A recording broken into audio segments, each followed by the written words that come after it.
Imphal gi mafam khara da yen amadi nganu Paksanna Siba poultry farmers sing sendong fangani khaluba selep mangle mafam kaya da yum da yokpa amadi farm tawduna thamba yen amadi nganu Paksanna siraba asigi maram karino haiba chap chaba khangmangamdre dubu RD haina khangnaba respiratory disease haiba viral infection asi oiram gadra haina chingnari hiram asigi matang da SKTV news ke chief reporter Khetrimayum Premchand gi akhanaba paudam ama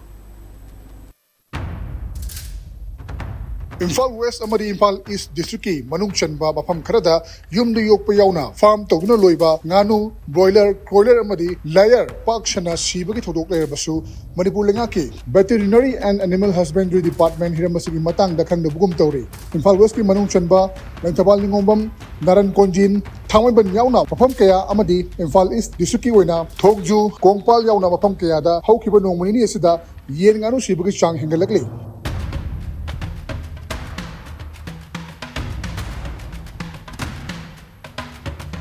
ai ning ando kawi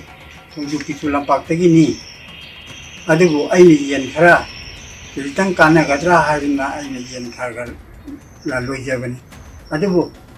laibak thiba haiba tare laina manara kaino men ta hudre ai ju tang taraga ndoi si da laina si Houre adugo tang taraga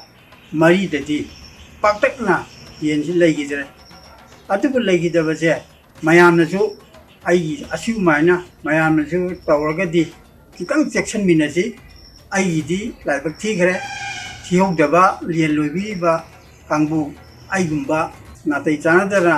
होगना journey Hajin तवदेरिबा कांगबु गैदा सिउंबा थबकसे थोक्तनबा आइना हाना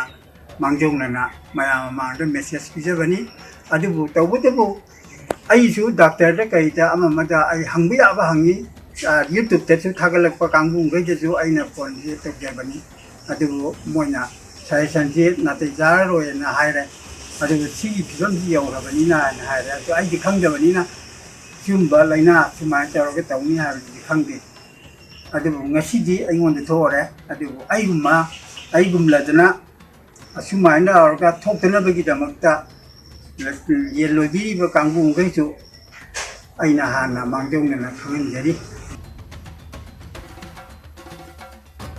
yen nganu Siba ki mawong matogi matung ina respiratory disease hairiba viral infection asi oiramgadra haina chinori masakana leramba yen nganu sing khanghauduna sontharakpa amadi uiriga lerakpa tungda Siba asuguma mawong matawasi ayamba mafam singda thengnari asuguma layong sing thengnari haiba tanarakpadagi mafam khradadi ahong mamalda uthokpagi pausu leri maramaduna yen nganu koptira yoliba singi maraddasu asugumba sidriba anaba yen sing yoromgadra haibagi chignaba lerakli idamasigi matangda veterinary and animal husbandry department na athuba matamda miyeng chakhaudrabadi